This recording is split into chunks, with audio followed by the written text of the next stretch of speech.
புகைப்பிடித்தல் புற்றுநோயை உண்டாக்கும் மற்றும் உயிரைக் கொல்லும். மது அருந்துதல் உடல்நலத்திற்கு கேடு விளைவிப்பதாகும்.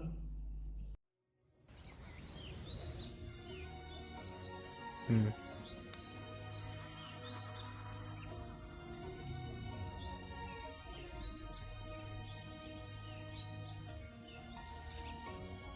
ஐயா குடிக்காதீங்க குடிக்காதீங்க. நாங்கள் உடைச்சா உனக்கு என்ன ஐயா? சொல்லு. உங்க உடம்பு நல்லா இருக்கு ஐயா, உங்க குடும்பம் நல்லா இருக்கு. அப்படியா?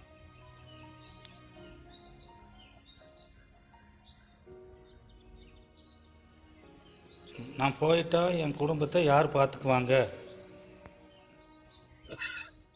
ம். இந்த குடி விட்டால் என் குடும்பம் நல்லா இருக்குதுன்னா இந்த சத்தியமாக இந்த மாதிரி குடிக்க மாட்டேன்.